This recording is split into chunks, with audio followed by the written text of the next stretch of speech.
Hello everyone. আগের ভিডিওতে আপনাদের দেখিয়েছিলাম কিভাবে অনলাইনে আপনারা রেকর্ডের জন্য আবেদন করবেন, অর্থাৎ আপনার রেকর্ড হয়ে আছে আর সেটিকে অনলাইনে কিভাবে আবেদন করবেন। অনলাইনে আবেদন তো আপনি করেছেন, এবার সেটি বের করবেন কিভাবে।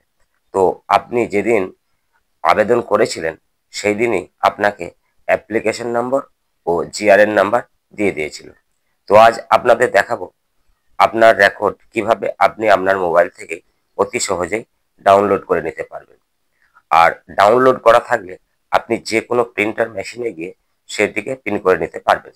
তো চলুন আর দেরি না করে ভিডিওটা স্কিপ না করে পুরো প্রসেসটা দেখে নিই। আর এখনো যারা আমার এই নতুন চ্যানেলটিকে সাবস্ক্রাইব করেননি, অবশ্যই সাবস্ক্রাইব করে পাশে থাকুন, এরকম নতুন নতুন ভিডিও যাতে আপনাদের সামনে নিয়ে আসতে পারি। তো চলুন প্রসেসটা আজকে জেনে নিই। মোবাইলে গুগলে গিয়ে বাংলার ভূমি .gov.in লিখে সার্চ করব। এবার নিচে দেখুন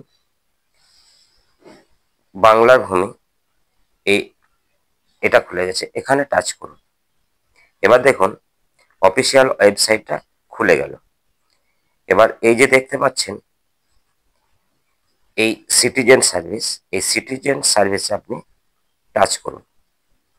এবার দেখুন online application service delivery, online service status, GRN search, এই পেজটি চলে এসেছে। এবার যেহেতু আমি আগেই আবেদন করেছিলাম সেটিকে আজ ডাউনলোড করব, তাই আমাকে জিআরএন সার্চে টাচ করতে হবে। আর এটা টাচ করার সঙ্গে সঙ্গে দেখুন log in to your account দেখাচ্ছে। আপনার মোবাইল নাম্বার দিয়ে এটাকে সাইন আপ করে নিন। এবার দেখুন দেখুন পেজটি খুলে গেল।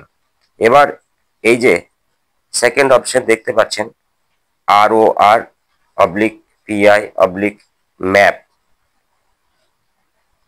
ডান দিকে গোল জায়গাটায় টাচ করে দিন। এবার দেখুন এন্টার জিআরএন নাম্বার, এখানে জিআরএন নাম্বার বসিয়ে দিন। নিচে অ্যাপ্লিকেশন নাম্বার, অ্যাপ্লিকেশন নাম্বারটা আপনি বসিয়ে দিন। এবার নিচে এন্টার ক্যাপচা, এই ক্যাপচাটা আপনি দেখে দেখে বসিয়ে দিন। হয়ে গেলে সাবমিটে টাচ করে দিন। এবার এটাকে ওকে করে দিন। এবার নিচে চলে আসুন। এবার দেখুন ডাউনলোড পিডিএফ, এখানে টাচ করে দিন। এবার আপনার পর্চার পিডিএফ আপনার ফোনে ডাউনলোড হয়ে গেল।